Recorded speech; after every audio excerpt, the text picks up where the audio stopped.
नमस्कार, आप सभी का एक बार फिर से हार्दिक स्वागत है आशीष क्लासेस पर।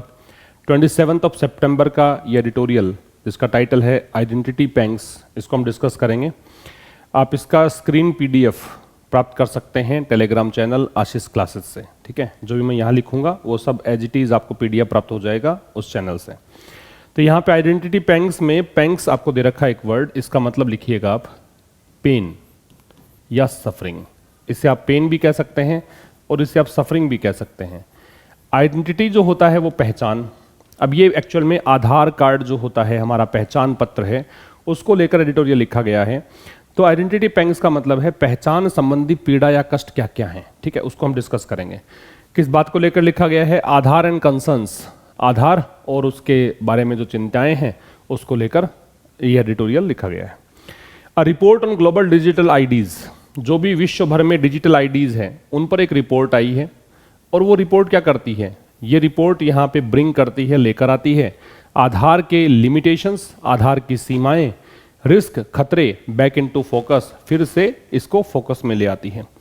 तो एक रिपोर्ट आई है ग्लोबल डिजिटल आईडीज को लेकर, विश्व भर में जो भी डिजिटल आईडी चलती है उन सब को लेकर एक रिपोर्ट आई है। और उस रिपोर्ट में क्या कहा गया है? इस रिपोर्ट में फिर से ध्यान खींचा गया है किस ओर? आधार की जो सीमाएं हैं और जो खतरे हैं उनको एक बार फिर से ये फोकस में ले आई है। ठीक है, तो इस रिपोर्ट की वर्ब क्या है? ब्रिंग्स है। अब देखिए, इन एन इनोक्युअसली टाइटल्ड रिपोर्ट, इनोक्युअसली जो होता है वो सेफली कह सकते हो या हार्मलेसली कह सकते हो, मतलब हानि रहित तरीके से, सुरक्षित तरीके से यूं कह सकते हो, सहज रूप से कह सकते हो। एक इनोक्युअसली टाइटल्ड रिपोर्ट, तो एक रिपोर्ट है और ये इसका शीर्षक बड़ा ही सहज शीर्षक, इसका टाइटल दे रखा है decentralised finance and digital assets. Decentralised का मतलब होता है विकेंद्रित, फाइनेंस का मतलब वित्त, एंड डिजिटल एसेट्स, और जो भी डिजिटल परिसंपत्तियां हैं उसको लेकर ये रिपोर्ट जारी की गई थी। तो एक इनोक्युअस टाइटल्ड रिपोर्ट में, रिपोर्ट है वो नाउन है, ये टाइटल्ड है वो एडजेक्टिव है, और इनोक्युअसली है वो एडवर्ब है। ठीक है, नाउन को मॉडिफाई करता है एडजेक्टिव, एडजेक्टिव को मॉडिफाई करता है एडवर्ब, और एडवर्ब से भी पहले आता है डिटरमिनर, तो ये डिटरमिनर है। तो एक वो रिपोर्ट जिसका शीर्षक बड़े ही सहज तरीके से दिया गया है, बहुत ही हार्मलेस तरीके से दिया गया है, और उसका रिपोर्ट का टाइटल है decentralised finance and digital assets, released last Saturday. अब ये जो रिलीज्ड है वो एडजेक्टिव है, लास्ट सैटरडे होगा एडवर्ब, क्योंकि टाइम बता रहा है, टाइम बताने वाले सारे शब्द एडवर्ब कहलाते हैं। तो ये रिपोर्ट कब रिलीज की गई? पिछले शनिवार को। Global rating major Moody's investors service has flagged. अब इस रिपोर्ट में क्या हुआ? इस रिपोर्ट में एक वैश्विक रेटिंग मेजर, मेजर का मतलब एक मुख्य एजेंसी है ना, एक बहुत बड़ी एजेंसी है, रेट करती है ये विश्व भर में, मूडीज इन्वेस्टर सर्विसेज। अब ये है नाम इस एजेंसी का, ये इस एजेंसी का पूरा नाम है। ठीक है, इसने क्या किया है? हैज फ्लैग्ड, इसकी वर्ब है हैज फ्लैग्ड। हैज आ रहा है सिंगुलर इसलिए, और थर्ड फॉर्म है क्योंकि हैज के साथ थर्ड फॉर्म आएगी। और इस फ्लैग का मतलब होता है मार्क करना या इंडिकेट करना, चिन्हित करना कह सकते हो, संकेत देना कह सकते हो। तो इसने चिन्हित किया है some uncomfortable home truths. Home truth का मतलब होता है ऐसे अनप्लीजेंट फैक्ट्स जो खुद के बारे में हो लेकिन बताता कोई दूसरा है। ठीक है, हमारे बारे में कोई अप्रिय सत्य, अनप्लीजेंट फैक्ट्स जो दूसरे के द्वारा बताए जाते हैं उसको बोलते हैं होम ट्रूथ्स। तो ये कह रहा है कि मूडीज इन्वेस्टर सर्विस जो है उसने कुछ अनकंफर्टेबल होम ट्रूथ्स बताए हैं, कुछ अनप्लीजेंट फैक्ट्स बताए हैं। किस बारे में? India's ambitious digital identification programme, जो भारत का एक बहुत ही महत्वाकांक्षी डिजिटल आइडेंटिफिकेशन प्रोग्राम है रेजिडेंट्स के लिए, जो भी यहाँ के निवासी हैं उनके लिए, आधार जिसको हम कहते हैं उसकी बात कर रहा है। ठीक है, तो यहाँ तक बड़ा ही आसान लिखा गया है। क्या कहा गया है? एक सुरक्षित या सहज तरीके से शीर्षक दी हुई एक रिपोर्ट।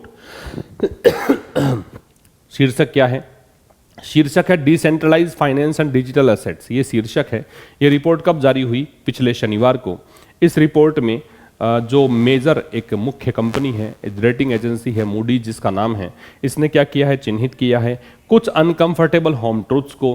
किस बारे में? भारत के एम्बिशियस डिजिटल आइडेंटिफिकेशन प्रोग्राम के बारे में, और जिसका नाम क्या है? आधार है। ठीक है, इसमें कुछ जो काम की बातें थी बताई दी मैंने आपको। एक तो फ्लैग का सिनोनिम लिख लीजिएगा, मार्क और इंडिकेट होता है। एक बताया मैंने डिटरमिनर सबसे पहले आता है, उसके बाद एडवर्ब, फिर एडजेक्टिव, फिर नाउन, ये सीक्वेंस होता है लगाने का। होम ट्रुथ्स जो होते हैं वो क्या है, अनप्लीजेंट फैक्ट्स। ये मैं लिख देता हूं यहां पे, अनप्लीजेंट फैक्ट्स, अनप्लीजेंट फैक्ट्स। अब ये अनप्लीजेंट फैक्ट्स कौन से हो गए, unpleasant facts about oneself, अपने बारे में कही गए अप्रिय तथ्य, है ना, which are told by someone else, जो किसी और के द्वारा बताए जाते हैं, ये मतलब है इसका। आगे कह रहा है, as the world's largest digital ID programme with biometric and demographic details over 1 billion residents, Aadhaar stands out for its scale. Stand out का मतलब होता है बहुत ही विशिष्ट होना, एकदम यूं कह सकते हो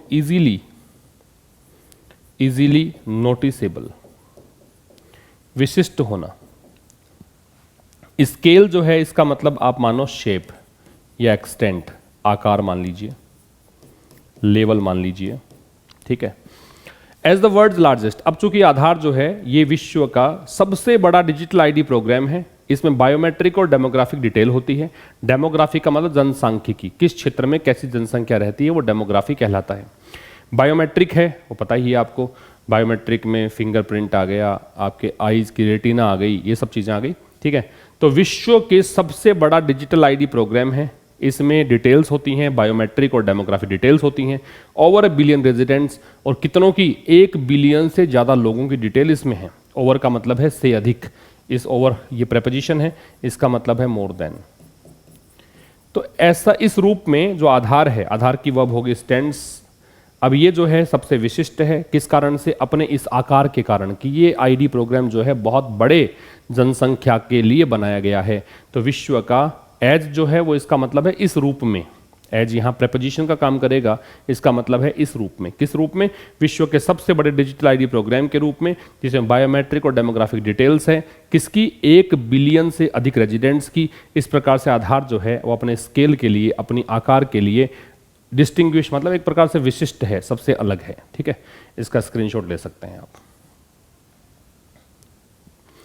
आगे देखिए, but at A broader level, लेकिन अगर बड़े स्तर पर देखो आप, थोड़ा सा व्यापक स्तर पर देखो, the agency has red flagged, ये एजेंसी है मूडीज की बात कर रहा है, ये जो एजेंसी है इसने क्या किया है, रेड फ्लैग किया है, red flagged security and privacy risk. Red flag का मतलब चिन्हित किया है और खतरे के रूप में चिन्हित किया है सिक्योरिटी एंड प्राइवेसी रिस्क को, मतलब सुरक्षा संबंधी और निजता संबंधी कुछ खतरे हैं। किससे, from centralised digital ID systems. किससे खतरा है, ये सेंट्रलाइज्ड, केंद्रीकृत, मतलब एक व्यक्ति या एक संस्था के हाथ में इसका कंट्रोल है, ये होता है सेंट्रलाइज्ड। सच है जैसे कि Aadhaar, where a single entity controls identify credentials. Credentials का मतलब है डॉक्यूमेंट्स। अब सेंट्रलाइज्ड सिस्टम में होता क्या है, सेंट्रलाइज्ड सिस्टम में एक विशेष निकाय, एक ही निकाय, एंटिटी मतलब कोई भी ऑर्गेनाइजेशन मान लीजिए, कोई एक ही संगठन, एक ही ऑर्गेनाइजेशन क्या करता है, कंट्रोल करता है। कंट्रोल इसकी वर्ब है। आइडेंटिफाइंग क्रेडेंशियल्स मतलब पहचान पत्रों की कंट्रोल करता है, इनके दस्तावेजों को कंट्रोल करता है। तो ब्रॉडर लेवल पर अगर बात करें तो जो एजेंसी है इसकी वर्ब हो गई हैज रेड फ्लैग्ड। बड़े स्तर पर अगर बात करें तो एजेंसी ने खतरे के रूप में चिन्हित किया है सिक्योरिटी और प्राइवेट रिस्क को, ठीक है, प्राइवेसी रिस्क को। किससे खतरा है, खतरा है सेंट्रलाइज्ड डिजिटल आईडी सिस्टम से। सच एज का प्रयोग हम करते हैं एग्जाम्पल देने के लिए, जैसे कि आधार है, जहां होता क्या है, जहां एक सिंगल एंटिटी जो है वो कंट्रोल करती है किसको, आइडेंटिफाइंग क्रेडेंशियल्स को। क्रेडेंशियल्स यहाँ पे नाउन होगा और आइडेंटिफाइंग यहाँ पे एडजेक्टिव है, और जब आईएनजी लगकर एडजेक्टिव है तो इसको आप प्रेजेंट पार्टिसिपल भी कह सकते हैं, ठीक है। तो ये हो गया आपका दूसरा स्लाइड में, इसका भी स्क्रीनशॉट ले सकते हैं आप। आगे देखिए, मूडीज विच हैज मूटेड। मूट का मतलब है, या तो आप इसे कह सकते हैं इंट्रोड्यूस, मतलब प्रस्तुत करना, जारी करना, पेश करना, ये सब मतलब है। मूडीज जिसने क्या किया है, जिसने पेश किया है डिसेंट्रलाइज्ड आईडी सिस्टम्स को, है ना, विकेंद्रित, जिसमें एक एंटिटी के हाथ में कंट्रोल ना हो, ठीक है, जिससे क्या होता है, मोनोपोली नहीं हो पाती है, जिससे कि दुरुपयोग नहीं हो पाता है चीज़ों का। तो ये कह रहा है कि मूडीज विच आ रहा है, रिलेटिव प्रोनाउन है, ये संबंध बता रहा है इससे, तो इसकी वर्ब है वो हैज है। आप ये मत सोचना कि ये अपोस्ट्रोफी है, ये नाम है ऐसे ही लिखा गया है इसको, है ना। तो तो मूडीज जो है उसने क्या किया है, हैज के साथ थर्ड फॉर्म इसने पेश किया है, क्या डिसेंट्रलाइज आईडी सिस्टम्स को। आईडी सिस्टम्स तो हो जाएगा नाउन, डिसेंट्रलाइज हो जाएगा एडजेक्टिव, और ये पास्ट पार्टिसिपल है। जब एडजेक्टिव ईडी लगकर आता है, थर्ड फॉर्म में आता है, तो पास्ट पार्टिसिपल कहलाता है। तो मूडीज जिसने कि विकेंद्रित आईडी सिस्टम्स को क्या किया है, मूट किया है। दैट गिव, दैट किसके लिए आ रहा है, इन सिस्टम्स के लिए। ये क्या करता है, ये देता है यूजर्स को मोर कंट्रोल, ज्यादा नियंत्रण, किसको लेकर, उनके डेटा को लेकर, उनका डेटा पे ज्यादा नियंत्रण रहता है। हैज ऑल्सो लेंट, अब ये मूडीज की वर्ब है वो हैज, और ये यहां पे है इसकी वर्ब है।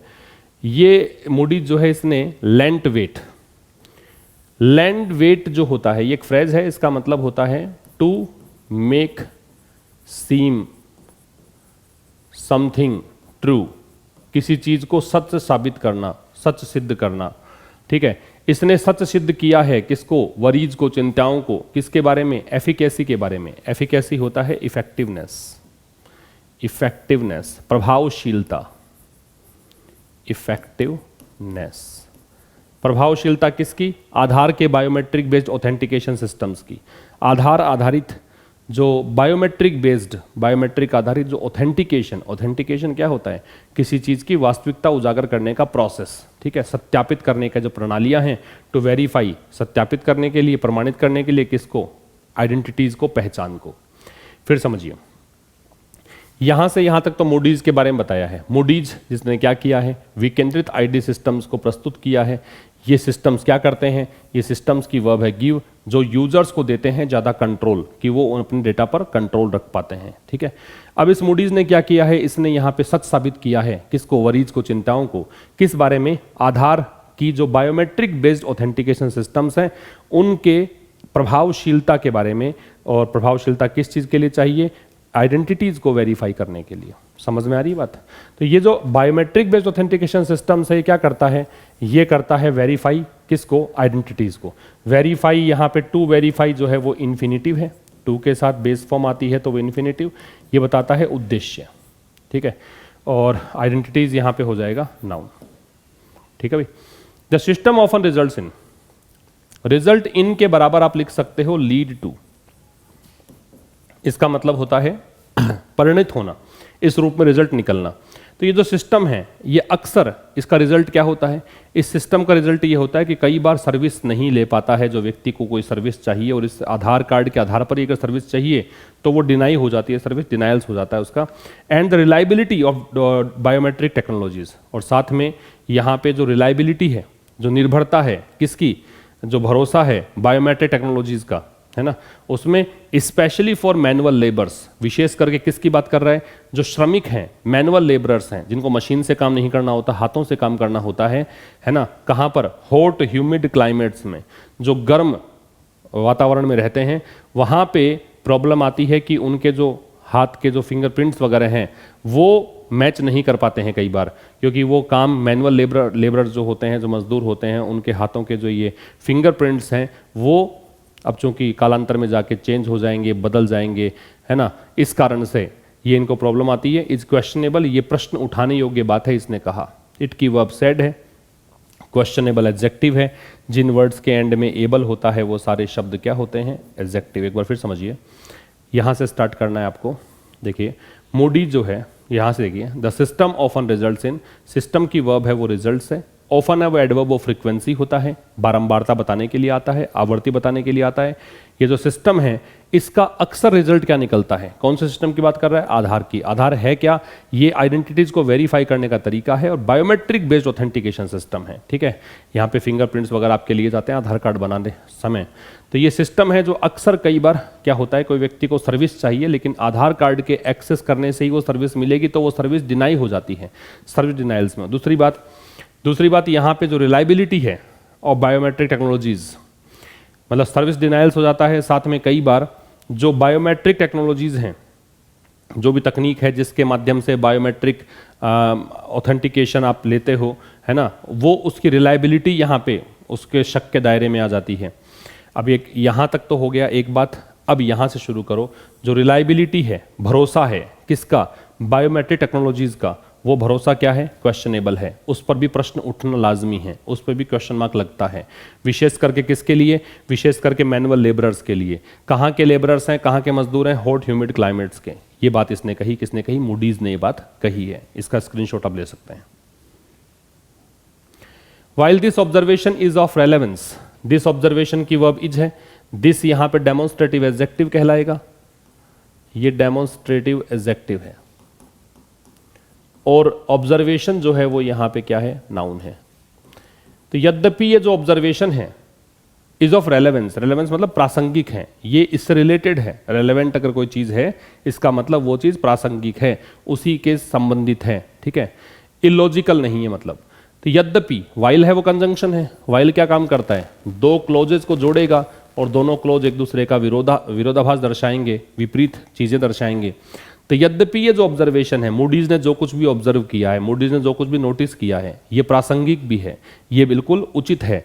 अमिड, अमिड मतलब होता है इस बीच, अमिड प्रेपोजिशन है, किस बीच, द गवर्नमेंट्स पुश, पुश का मतलब यहां समझो एफर्ट, गवर्नमेंट का जो प्रयास है, किसका प्रयास है, टू स्विच ऑल पेमेंट्स, कि गवर्नमेंट यहां पे बदलना चाहती है, स्विच का मतलब चेंज करना चाहती है, सारे के सारे भुगतान।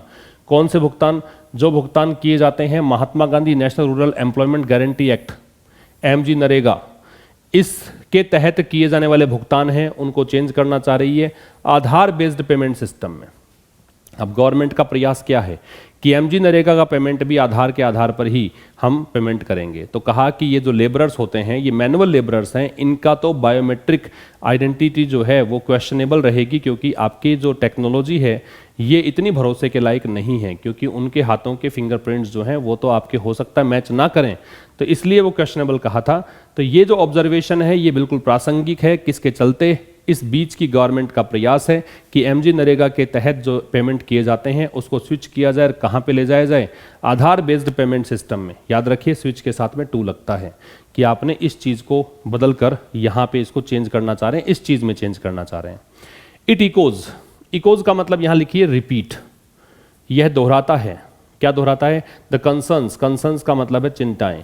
कौन सी चिंताएं, raised ever since it's launch, वो चिंताएं जो उठी थी, है ना, कब से, जब से इसको लॉन्च किया गया। इट्स है पजेसिव एडजेक्टिव और लॉन्च है वो नाउन। किसको लॉन्च किया गया, आधार को जब से लॉन्च किया गया तभी से ये चिंताएं उठी थी, under the United progressive alliance regime. और ये लॉन्च किसने किया था, यूपीए ने लॉन्च किया था। रेजिम का मतलब होता है सिस्टम, रेजिम का मतलब होता है गवर्नमेंट। तो यूपीए जो सरकार थी उसके तहत ये स्कीम लॉन्च की गई थी, तब से ही इस बारे में कुछ चिंताएं थी। वही चिंताएं एक बार फिर से ये उजागर करता है, ये रिपीट करता है। इट की वर्ब यहाँ पे इकोज है, इकोज का ऑब्जेक्ट है वो कंसर्न्स है, दैट डिटर्मिनर है, कंसर्न्स यहाँ पे नाउन है। समझ रहे हो। तो ये था आज के इस एडिटोरियल में। मिलेंगे अब कल एक नए सेशन के साथ। शेयर और लाइक करना ना भूलें। कल 5 बजे एक नए सेशन के साथ मुलाकात होगी। तब तक के लिए नमस्कार, थैंक यू वेरी मच।